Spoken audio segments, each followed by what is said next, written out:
Trump gave his speech. Um, Here we can listen to a little bit of it here. And give me a second to pause the music.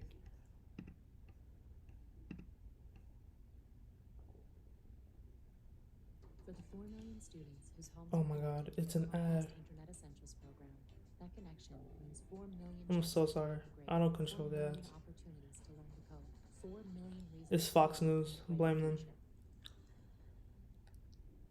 Any reports of former President Trump's political demise may have been greatly exaggerated, especially if you saw this weekend. Mr. Trump giving a rousing 90-minute address at a conservative conference. Oh yeah, he gave a long yesterday. fucking He is still speech considered by many a front fascism. runner for the Republican nomination in 2024. Correspondent Mark Meredith reports tonight from Orlando. Hello, CPAC. Do you miss me yet? Do you miss me? Former President Trump jumped back into the political spotlight Sunday night, telling conservatives at CPAC he's far from retired. For our movement, for our party, and for our country, our brightest days are just ahead. Trump dismissed the idea of starting a new party, but insisted Republicans can only win back control of Congress next year if they embrace his America First. Yeah, so the reason why I'm bringing up this article in this video is to remind everyone that the Republican Party, in fact, still is Trump's party, and he is in control.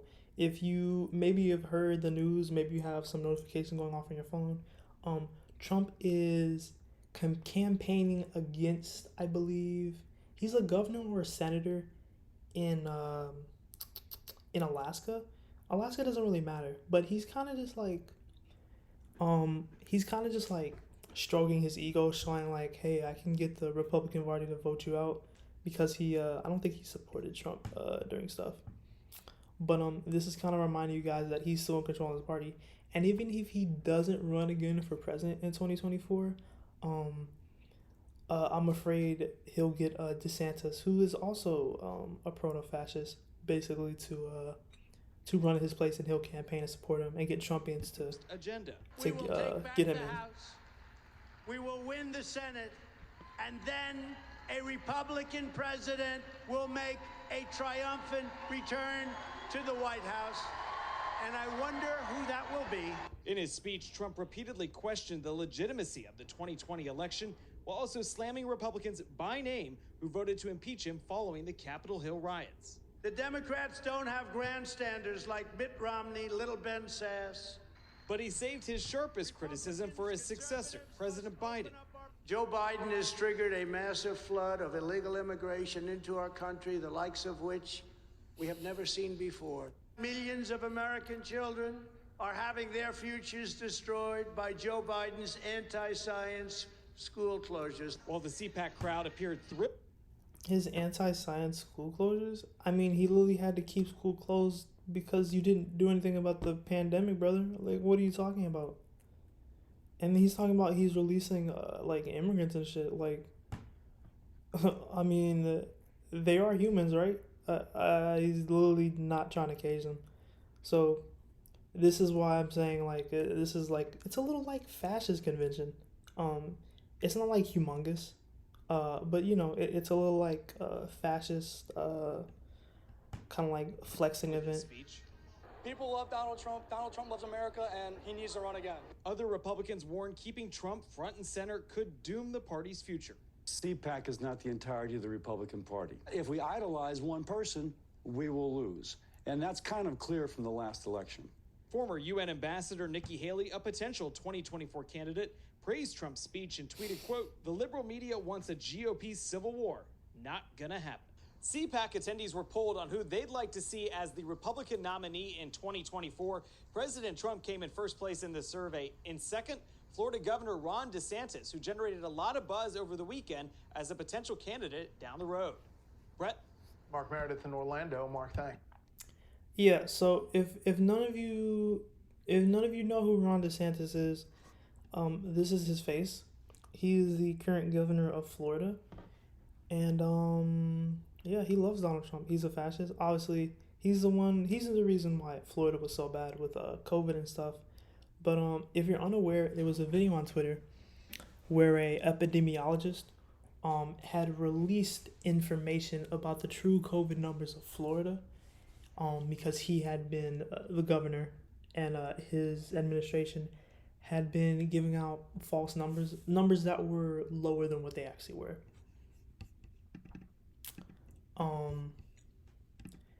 And so like he loves Trump. He like sucks Trump's dick all the time. He strokes it for him on stage and whatnot. He like absolutely loves Trump. So if Trump decides not to run, or even if Trump is like in jail or something, he's gonna probably prop up DeSantis to run. And I don't really know much about him, but more of his true colors will show when if he actually runs. But this is just important to be aware that the threat has not gone away. As a leftist, as a progressive, as a socialist, and as a undesirable in America. If you are black, if you are LGBTQ, if you are trans, non-binary, if you are Hispanic, Native American, if you are an immigrant, the threat is still among you. For these proto-fascists, I don't know if even if DeSantis wins, I don't know if it'll be like a true fascist, but they will try to, if Trump does not win or it does not run, they will try to find someone even more radical than him to try to rally the right. And obviously the Republican Party is gonna split. So, like we need to keep voting. We need to vote Abbott out. We need to be very wary for the next election. And I also say this because Biden's gonna be I think he's gonna be a one-term president. Like straight up, I don't think he's gonna be like a strong like 8-year guy. And so I think he's just gonna be like meh his entire presidency. And so it's gonna kind of go back to that staleness, and some of those people are gonna be like, hey, maybe, you know, we need something different. Maybe we do need like a little fascist America, you know? And go back to this because him or some other conservative will go on TV and say like insane shit just to rally up the conservatives and clap the vote. And also say this because if you're probably in here and you voted for Biden, you probably didn't vote for Biden because you liked him or his policies. I fucking don't like Biden, and to be honest, on the political spectrum, he's not that different from Trump. I voted for Biden simply because I fucking hate Donald Trump. And what's even more fucked up about Donald Trump is a lot of stuff I don't know if Donald Trump truly believes what he says. I feel like he just kind of does it because he's been going with it. And he's like, oh, you know, I'll be a fascist for fun. This is fun. But regardless of that, he has literally spawned up like the underlying like thirst for like American fascism. And fascism is not like a German or Italian thing or whatever. Fascism was birthed here in America from corporatism. So yeah, we need to stay very wary of all this. He probably isn't gonna run again, I'll be honest, in 2024. Because I don't see another like Republican who has like that it factor. Because Donald Trump is like a super like sassy bitch, and no one is quite like him. Like he's super sassy and stuff. He's super sassy. He's like a diva, right? He's like, he belongs on like the True Housewives of like Atlanta, the True Housewives of the White House, right? But at the same time, he has like these fascist ideas, and he's like super sassy about it. He's like pouting his lips. He's like, no, I don't want to give black people their rights. And he's like, I'll just cage all the Mexicans. It's shit like that, you know? And like his constituents and conservatives eat it up. And obviously they eat it up because most people who vote conservative are they are rich, and the rest of them are like undereducated. So I wanted to make clear that being a leftist, a progressive, or a socialist, you still are fighting for those people. The like country hicks, the racist ass backwoods people who commit incest with like their sister and shit. You still have to fight for them because these things need to help them too, because they're like fucking poor. Like the people in West Virginia, Like, they fucking hate people like me. But they still need help because they don't know any better. They've been told the same babble conservative bullshit since their family's been here in this country. And they only believe it because they've never gotten the education and the access to actually learn anything different. They've just been told this and they go with it.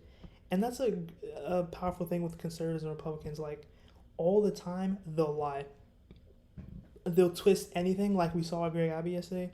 They'll twist anything the left has done or said, and they'll be like, hey, this is what we did, blah, blah, blah. And then their constituents will just believe it. And it's really, really, like, disgusting to trick humans like that. Especially humans, like, who you don't give a fuck about. At least with some Democrats, they're like, hey, you know, we don't give a fuck about you, and, you know, we kind of don't care. You voted us in. Have a nice 4 to 6 years. You know what I mean? So, yeah, it's kind of fucked up, but we do need to keep voting. We need to keep fighting. And this is the purpose of my stream, is to keep people aware. So we know what we're fighting for, but more importantly, like, what and who we're fighting against. Because it's not just Donald Trump, and it's not just like Donald Trump. It's also people like Ben Shapiro or Tucker Carlson or like Steven Crowder's like in fucking sane ass. And also someone like Ben Shapiro. He's like Jewish, and so hold on, let me put my music back on. He's like Jewish, right? So people go ahead and think like, oh, this Jewish guy is saying this stuff, so obviously it's okay to be anti-Semitic. Like, he does shit like that. Or he'll with his audience, he'll see the point of like understanding trans people, and then he'll go back and be like, but that just doesn't make sense. And he'll be on the verge of like saying transphobic shit, but he doesn't purposely, so his audience can be like, no need, Ben, I can say it for you, they're fucking freaks and shit like that. You know what I mean? But he won't say it, but he'll be like, you won't say it, brother, but you're right on the target. You're right on target. I know exactly what you mean, brother. You ain't gotta say it. I know they're gonna try to cancel you. Fuck cancel culture, brother. And shit like that. So, yeah, that's shit. It's really important to be aware of that stuff. Yeah.